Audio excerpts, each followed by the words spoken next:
everybody, and welcome into the Porch. It is a Volquest baseball podcast. It's brought to you by Spivey, King & Spivey, LLP. Matthew A. Spivey, J. Matt King, Richard A. Spivey. You've got a problem, let them find a solution for you. That's TN Trial Lawyers. They specialize in criminal defense, family law, and personal injury. Give them a call today. That is at 423-245-4185, 423-245-1485 for a free consultation, or visit them online at SpiveyKingandSpiveyLLP.com. I'm Eric Kane. Welcome back into the Porch. It is a big one. They're all pretty big from here on out in Tennessee baseball, because you've dug yourself kind of in a hole here where you're not really helping yourself out an awful lot here of late. Your arch rival is coming to town, and that is this weekend with Vanderbilt. And Tennessee needs to win. Tennessee needs to find a way to win 2 or 3. That is for sure. We'll have Luc Lipcius, former Tennessee Volunteer, on the program here in the back half of this episode, but it'll be yours truly here for the next, probably 10, we'll call it 15 minutes or so at maximum. We'll start things off right now. Tennessee is 23-14. It is 5-10 in Southeastern Conference play. We'll talk about Tuesday here in a moment as well. But you got to math here, and you never want to math, but you got to math in order to kind of see your picture, see your path to the NCAA tournaments. Right now, Tennessee just needs to focus on winning, one game at a time. That you can't afford to be thinking about, trying to make it to the NCAA tournament, because it is a tall task. Tennessee needs to be worried about beating Vanderbilt on Friday night, then beating Vanderbilt on Saturday night, then beating Vanderbilt on Sunday. In SEC play, 15-15, that's pretty much a lock to get in the postseason. You feel really good at 14-16, especially because you'll likely have a top 40 RPI in doing so. Now, here's the kicker, and we'll get to Tuesday in a moment. But with that loss to Tennessee Tech on Tuesday, it dropped you about 18 spots in the RPI, and that's not a good thing. But it's kind of a double sword here, right? Because if you win these series coming up against Vanderbilt and Kentucky and Georgia, Mississippi State, and South Carolina, if you win the majority of those, then you lose, and you do what you need to do to make the tournament, your RPI will take care of itself. But that quad 4 loss to Tennessee Tech, that hurts you a little bit. But again, it will take care of itself if you do what you need to do. So a 15-15 record in Southeastern Conference play, you're in. That's a lock. A 14-16 record with a top 40 RPI, which will happen likely if Tennessee gets to that point. You're in, right? Tennessee in 2019 got in at 14-16. Ole Miss last year got in at 14-16, and of course they went on to win the whole thing. Anything less than 14 wins in conference play, then you need to be winning some games in Hoover. And if you're at 13 wins, in my opinion, you need to be going to Sunday in Hoover and kind of seeing what happens there. The top 12 teams in the SEC make it to Hoover. Right now, I mean, there's some people that are doom and gloom and saying, to see if they even make it to Hoover. I think they'll make it to Hoover, but again, right now you need to focus on some things. You're 5-10 with 15 more conference games to go. Series with Vanderbilt, Mississippi State, at Georgia, Kentucky, and then at South Carolina. The Vols, in my opinion, need to win every remaining home series, and you really like to win the series at Georgia as well. That would put you at 14-16 entering Hoover. Sweeping Mississippi State and Georgia would really go a long way on this cause. So there's no reason for me to think that Tennessee could sweep one of those teams right now, just given the way that they played. But as I've said all season long, as I'll talk about with Luke here in a moment, hey, the ingredients are there. You've got the pitching. Your lineup is deeper. You have everything you need. Now, can you pick up some timely hits? Can you stop killing yourself defensively in the field? And can your starters continue to make it longer, deeper into games?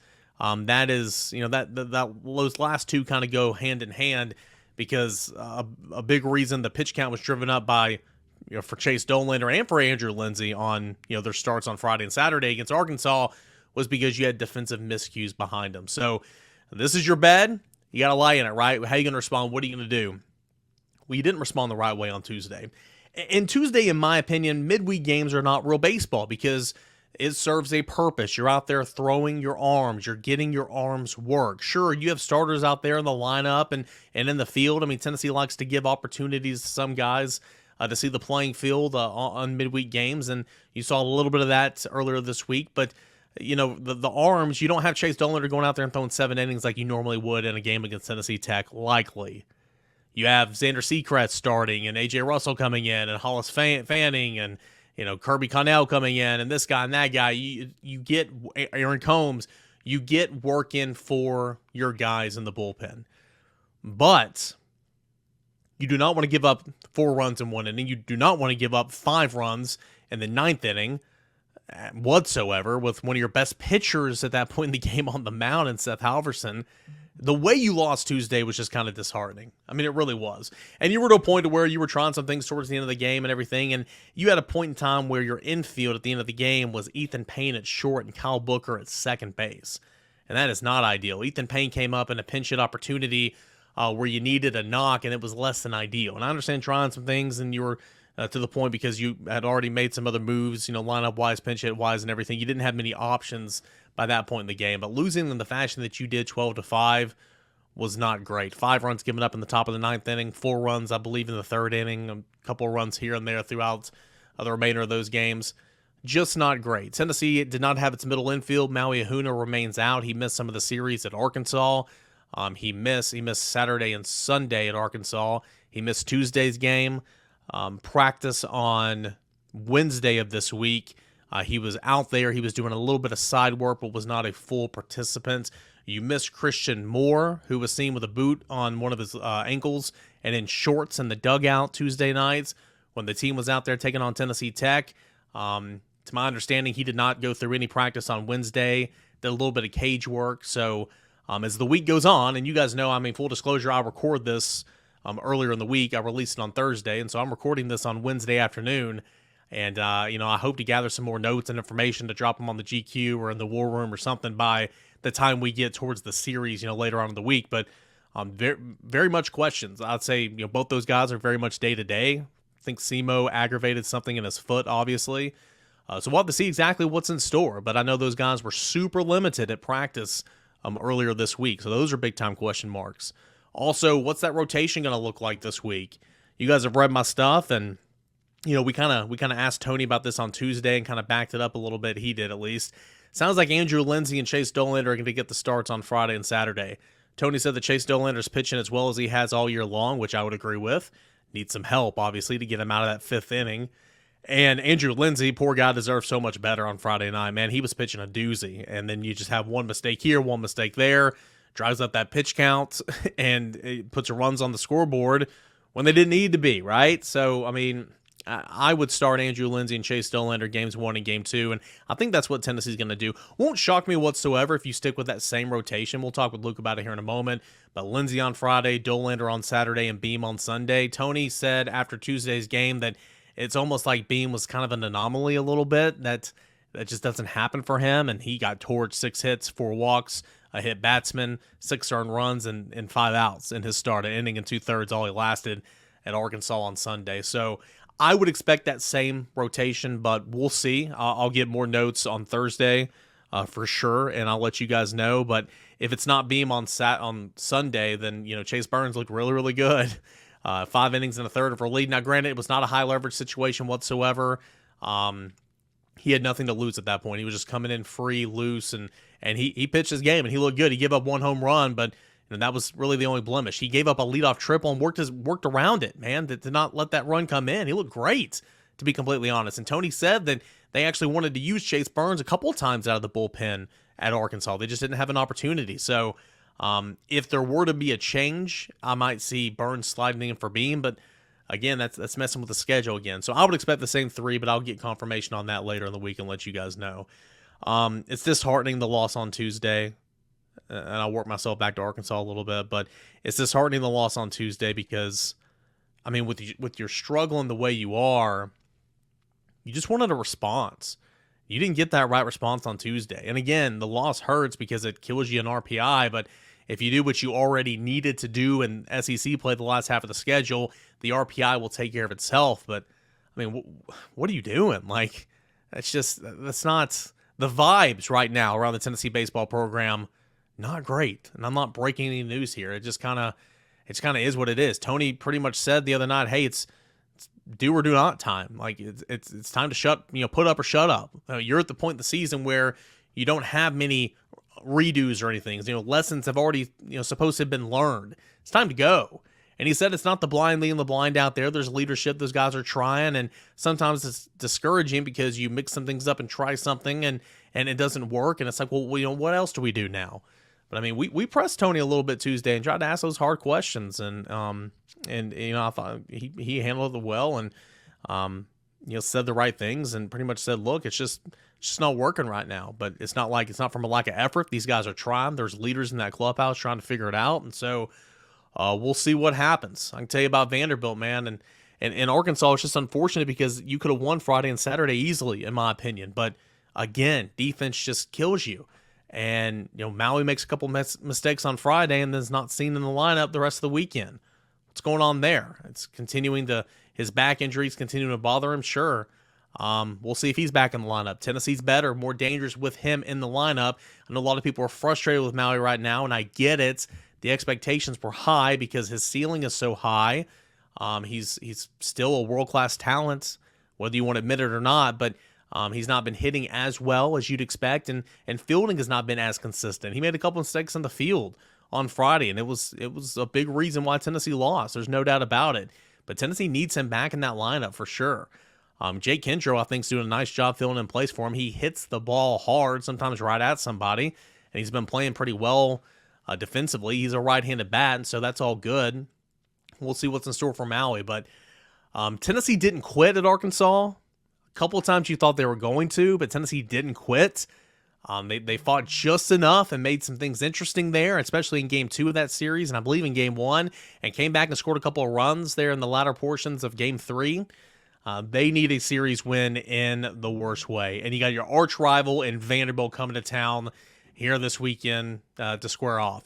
Vanderbilt has 3 left-handed starting pitchers. Also, they have a 4th starter who started each of the past 2 weekends by the name of Bryce Cunningham. He is a righty. He has been a bullpen arm for the majority of the season, but I think you're at that point in the season now where Tim Corbin, much like Frank Anderson and Tony Vitello last year, were starting to skip some starts for their guys to rest their arms. Hunter Owen was skipped last weekend due to arm fatigue. I believe Carter Holton was skipped the week before at Ole Miss. Do the same thing, so you're just trying to give those guys some rest. So once the starting rotations are turned into the Southeastern Conference later this week, I'll figure out who exactly they're going to throw. But hey, 3 lefties. Devin Futrell, who's been there a time or two, he's 6-1, 2.35 ERA. He's probably your Sunday starter. Hunter Owen is probably your Saturday starter, 3-0, a 3.33 ERA. Carter Holton and or Bryce Cunningham is likely to start Friday. Holton, 4-0, 3.46 ERA. Cunningham, 1-1, a 3.86 ERA. They've got arms for days. And then when you look at the lineup, there's not like a star in that lineup. I mean, the most notable name to Tennessee fans is obviously Enrique Bradfield Jr. He's been there forever, it feels like. He's hitting over 310 on the season. But his speed is going to give Tennessee issues. 26 of 30 stolen base to attempts this year. He is leading the Southeastern Conference in stolen bases by 10. The next closest guy in stolen bases, 16 on the year. It's pretty remarkable when you think about it. But we know who Enrique Bradfield Jr. is. We know who some of these other names are a little bit. But, RJ Schreck, I believe, is a transfer, and he's leading that team, 9 home runs, 42 ribbies, 354 is what he's batting at the plate this year. Chris Maldonado is a name. He's done really, really well for Vanderbilt so far this year. A couple of home runs, couple RBIs, but he gets on base at a high clip, and he's hitting 352. You have deep, bats that can go into the bottom of the order, like Parker Nolan, the first baseman, hitting just 269, but 6 homers and 30 ribbies on the year. So it's a team that has 3 guys hitting over 300, 6 guys hitting over 275, and their eighth, there's an 8th guy that's in the starting lineup that's hitting 269. So let's round that up to 270. I mean, they're a pretty good hitting team, top to bottom, and so it's going to be tough. It's going to be very, very important that Tennessee tries to work and get into that bullpen, and you can't take an at-bat off, when you're on the mound, because this is a deep lineup. It's also a rivalry game. Tim Corbin is not liked around the SEC, especially here in Knoxville. Tennessee fans will not forget all the butt whoopings Vanderbilt handed to Tennessee over the years. Tennessee's gotten some payback good in the last couple of years. Tennessee swept at Vanderbilt last year. The sticker on the bat incidents, yeah, I mean, no one's going to forget that. So you'll hear Luke talk about it just a little bit here in a moment. So it's a big one. How are you going to respond? What you do know is Tuesday's loss is disappointing. But if you do what we already knew needed to be done from here on out in Southeastern Conference play, that Tuesday loss will be a wash because your RPI will be getting back. So we'll see what happens, right? Tennessee needs to take 2 or 3. Tennessee needs a series win, excuse me, in the worst way. And all these games will be nationally televised. Friday night starts at, I believe, 6 o'clock. Let me double check that real quick, guys. I believe that's a 6 o'clock start time. All nationally televised games. So that's why might be a little funky start time. I know that Friday night is on the SEC network. I guess my computer is just going to be super, super lagging here today. Okay, here it is. Vanderbilt Friday night is going to be on the SEC network, and that game is at 6 o'clock on Saturday and Sunday, both on the Deuce, ESPN2. Saturday is going to be at noon Eastern. Sunday is going to be at 1 Eastern, both on ESPN2. So 3 nationally televised games against your rival in a series that you've got to win. How are you going to respond? I'm excited to see.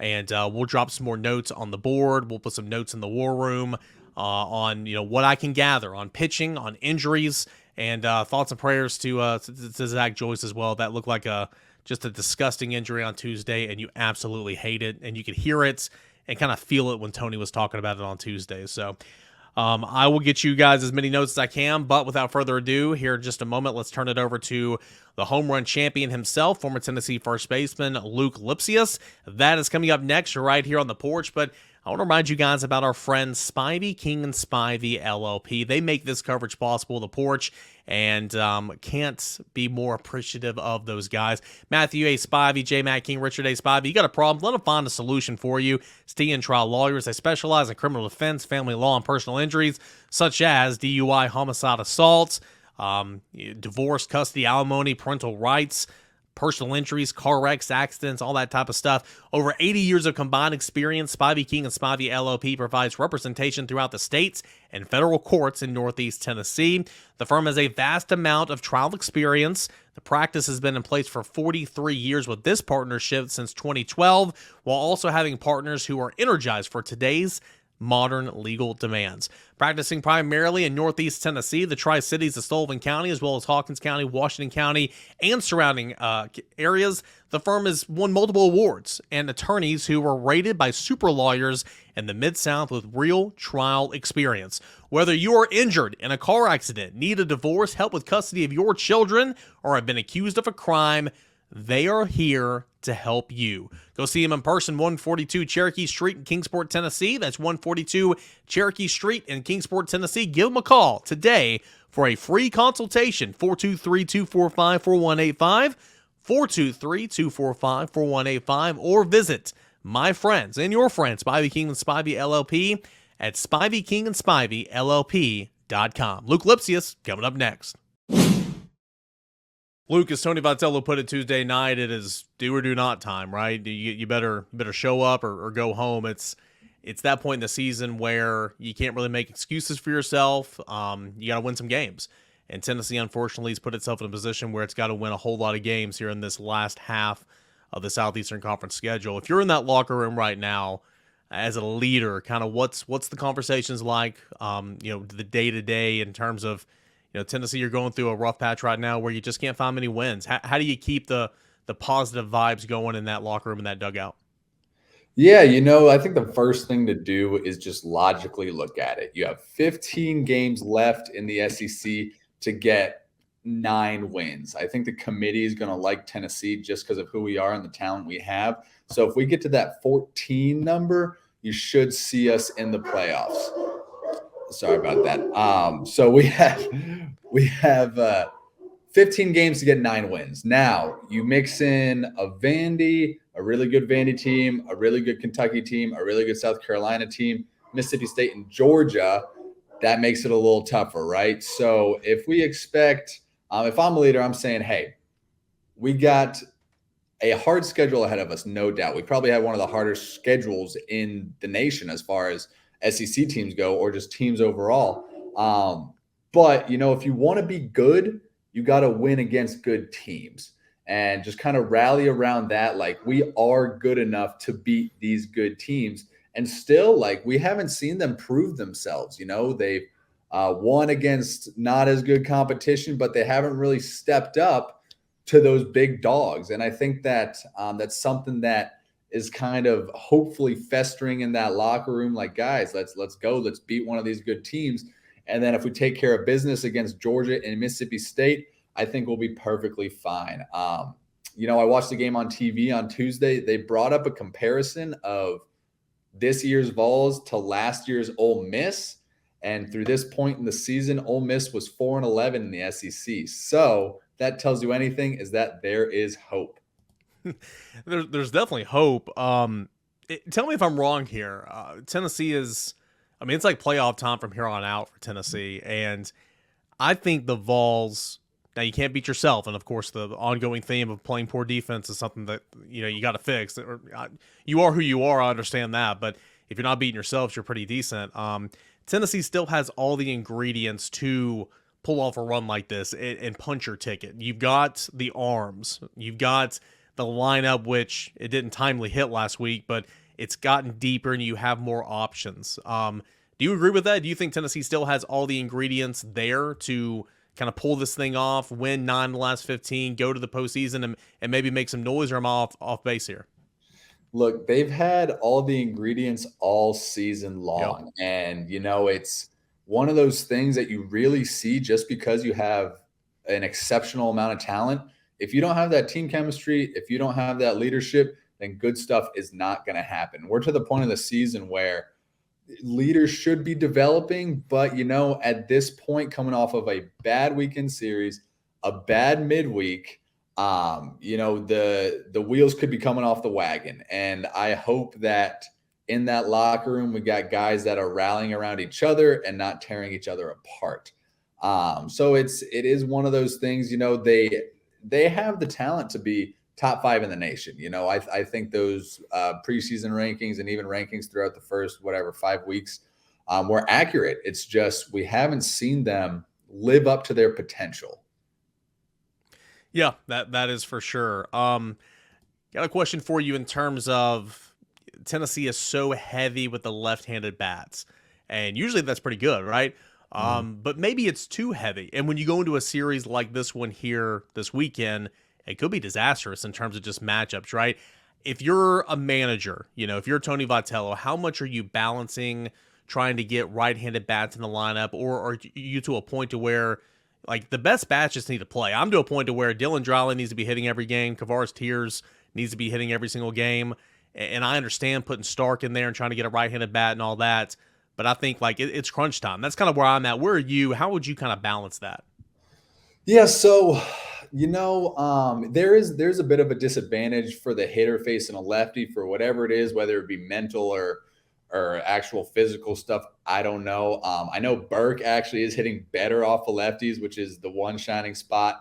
But like you said, should we put in those guys that just have proven they can hit, or should we righty load the lineup? And, I think the way V will work it is that we'll see, I believe it'll be 4 righties to 5 lefties. And that's just the way it's going to work out, because you'll want Cal Stark for his bat as opposed to Chuck. And then you'll want Simo, Ensley, and Griffin Merritt gives you a little bit more confidence with the way he's been swinging the bat. But then, yeah, of course, the mainstay is Dickey. You know what? Based on last weekend, they might throw Kendro in there as well. Keep Maui out. I don't mind that. He has been doing a bad job on defense. He hasn't been swinging it well. So for this series, I would not be surprised to see a little 5-4 righty to lefty where you have Kendro in, who's playing, I think, a stellar shortstop and swinging the bat fairly well. But that's one thing that V would do against lefties. It was almost like 5 and 4 is that magic combination, right? Whether it's righties to lefties, lefties to righties. And I think we just have the pieces that have shown they can compete and hit to match it up that way. Even though our lefties, I would say are a little bit better than our righties. Yeah, as the week goes on, we'll continue to see what the status update is on Maui Ahuna, who did not play. Missed a little bit of last series. Did not play on Tuesday. Christian Moore was seen not in the lineup, and so he missed Tuesday's game. We'll have to keep tabs on him, and obviously Tennessee needs Christian Moore for sure. I want to ask you about what Tennessee looked like on the mound against Arkansas, and again, same like with LSU. I mean, if one play goes different, shoulda, coulda, woulda, I get it, but like. I thought Andrew Lindsey and Chase Dolander deserved so much better on Friday and Saturday. Beam, he got touched up. That's baseball sometimes. What did you like from Andrew Lindsey and from his first start, and Chase Dolander, who Tony Vitello said Tuesday night is throwing the best he's thrown all season long? Well, I'll start with Friday night. The thing that stood out to me most with Lindsey is composure. You get out there, it is your first SEC start. It's your first start in 2 years. In Arkansas, that brings out, I think it's like 13,000 a game. No. For him to go out there and do what he did, I think he got through, what was it, 2 or 3 scoreless? Yep. 2 or 3 scoreless. And then, he was going to get through the next couple innings scoreless. But like we see, we have a guy get on, an error, and then a timely hit from the other team. And it seems like after that point, whatever offensive momentum or momentum we had overall just dissipates. We saw it with LSU. We've seen it here. I think in the Florida series, it's that error that gives up 2 or 3 runs that just puts us on our back. And we haven't shown the ability to get up from that on the offensive side. So I think if I'm Tony V, I'm going in with a lot of confidence with Lindsey. And then, like you said, Dolander pitched the best he had in a long time. His stuff is looking great. And then, of course, Beam, when we needed him most, he did suffer a few runs. But that gives way to Burns, who had one of the best outings of the season of all of our pitchers. His slider was absolutely gross. He was putting his fastball where he wanted to. 1 run through 6 is really good, in my opinion. And so we'll see what happens as far as that rotation goes. I wouldn't mind seeing another weekend of Lindsey, Dolly, and Beam with Burns in the bullpen for whenever he wants to come in.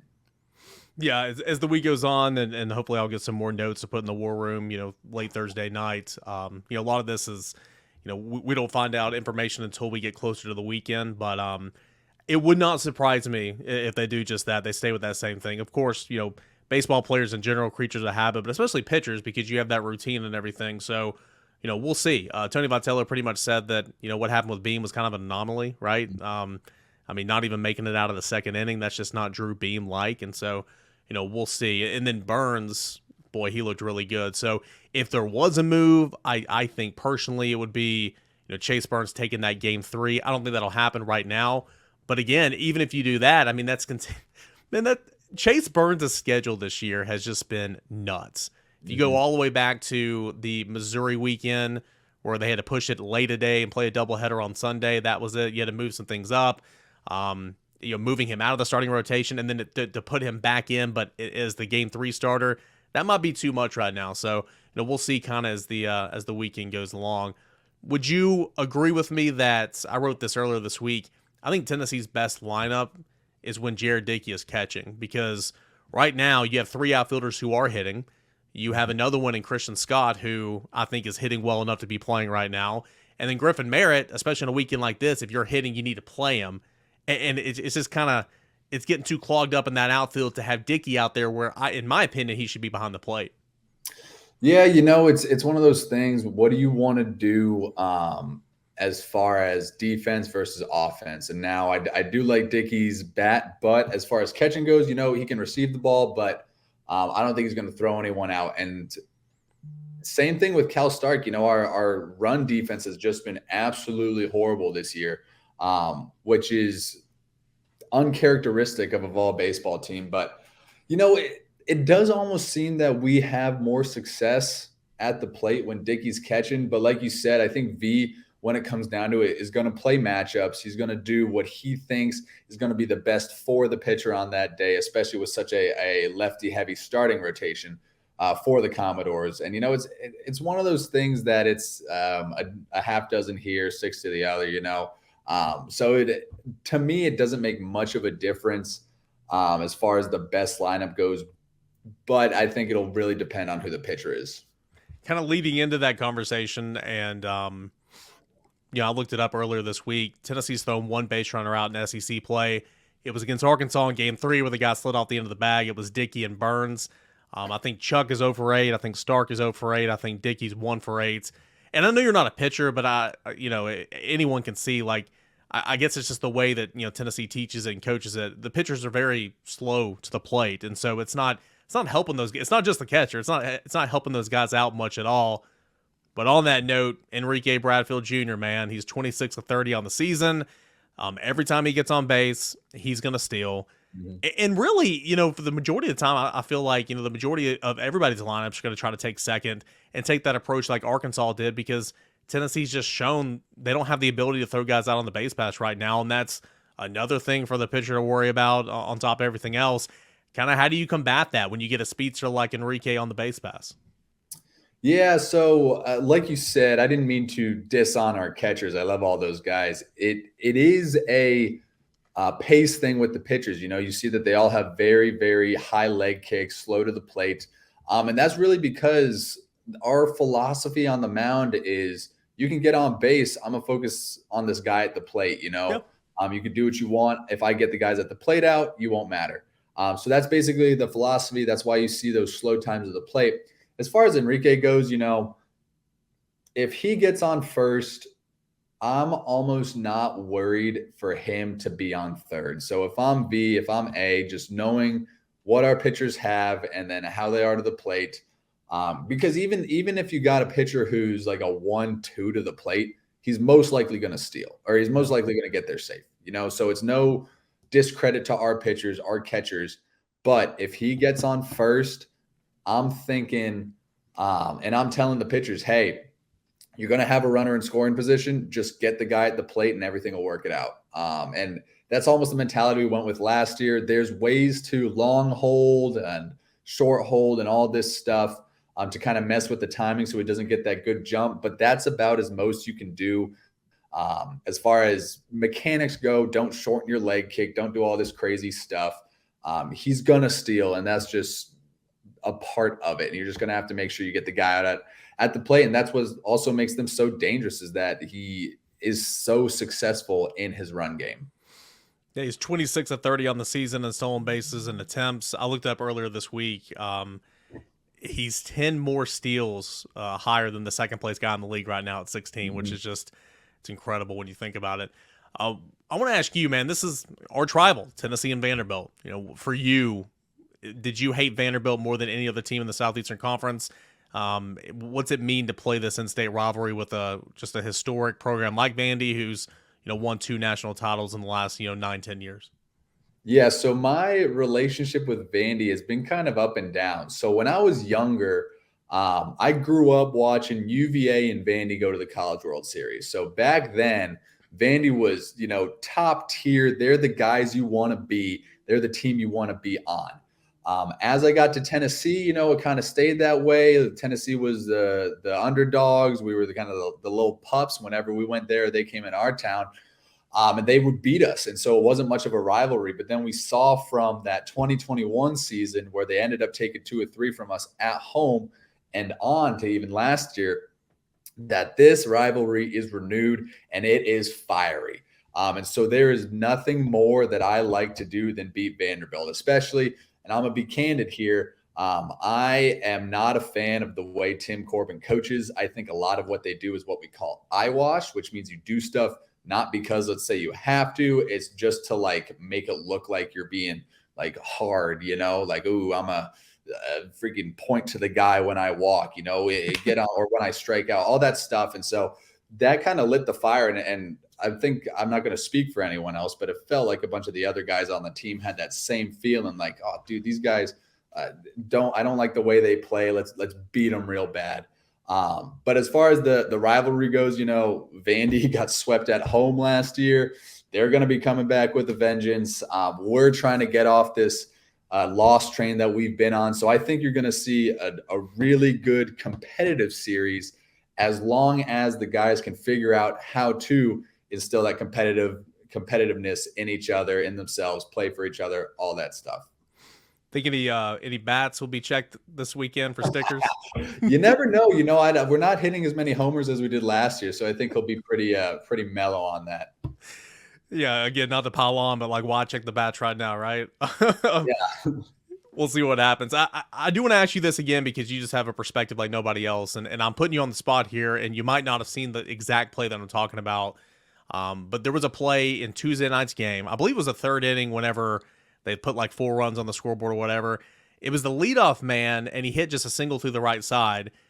And it was a ball where we've seen so many times this year, Blake Burke would go over and get when it's not his ball. But like the one a couple of days ago, that was one that he could go get. And it looked like he took a step and is like, nah, that's not my ball. Let me go over here and cover the first base bag. And it just goes through. It felt like for me, maybe he's being coached up like, hey, you got to let some of those go. Let the second baseman get it. And then maybe it's just kind of messing with him a little bit because that was a play that he could have just backhanded or maybe even gotten in front of and would have run the foot race to the bag. Is it just continuing the evolution of being an everyday first baseman, kind of knowing what to go get, what to let go, all that?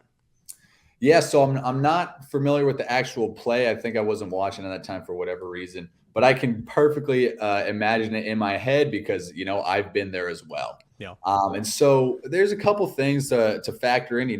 Normally he does have SEMO playing there, which SEMO has proven he can get to just about every ball. Which is funny because you see Burke in the early part of the season wanting to get everything. Again, not a bad thing, but also you just got to know what you can and can't do. And so, that I think this is a repercussion of, hey, Burke, like if it's 2 steps to your right, don't go get it, And so what I'm guessing with this ball, maybe it was hit a little firmer. And so it was like 1.5 steps. And he's like, oh, someone else can get it. But because of it was hit firmer, gets through as opposed to making a play. And so, it's almost like the mental games you play with yourself at the plate, I should have swung at that one, shouldn't have, blah, blah, blah. It's applying to first base. And he's probably just thinking too much as opposed to doing what he should know how to do and that he's been taught to do and that they practice day in and day out. But, I want to say he'll settle in at first base. And I really do hope that he does because he's so talented. And, as the reps pile on, as he gets everyday people in there, playing with the same guys day in, day out, practicing all that stuff, that we won't see as many of these mental lapses. Yeah, I mean, still just a sophomore. Didn't play first base last year. The guy I'm talking to right now did every single game. And so it's still just kind of a learning curve there. Last thing I do want to ask you before we let you go, what's your setup when you watch Tennessee baseball this year? I mean, first, it's got to be weird because, again, you play with a lot of guys still on the roster right now, first year out of the game. I'm sure you've gone to a couple of games, but like when you're at home, whatever, kind of what's your setup? How do you watch Tennessee baseball now? Yeah, so it's something that I hate to say that that I am relatively used to from my junior year. I was on the bench, couldn't be there, so I had to watch. But no, I just sit down on my couch, got a nice big screen in the living room. I'll usually have, I don't know, a cup of something, usually water, but and maybe some dinner at the table. But yes, just sitting on the couch. My fiance is with me. I got the dogs with me, and sometimes I'll invite a couple friends over, whatever. But normally it's just me sitting there watching the game. I remember, what was it? It was the LSU game, and from the 7th inning on, I did not sit down. I was on my feet just yelling at the screen the whole time because I do still have so much pride for the Vols, especially the baseball team, and watching them do what they are doing now, it's frustrating. And every single game I'm like, this is the one, this is where they figure it out. And so it's a little bit heightened emotions. My fiance gets mad when I yell or whatever, but yeah, it's sitting on the couch watching TV and trying to relax. Well, yeah. Welcome to marriage. Your fiance gets mad when you yell at the TV watching sports. Yeah, there you go. That's not going to go away when you guys do get married. All right, man. Well, as always, I appreciate it. I think we both can agree. The team has talent to do it. Taking 2 of 3 this weekend it's an absolute must. Like, you've got to do it in terms of if you're thinking for postseason. So we will see what happens, and hopefully, for the first time in a while, we'll be back on this podcast next week talking about what went right for Tennessee. Oh, I hope so too. Yeah, this is going to be a good weekend to turn it around. Luke, man, I appreciate it. so much.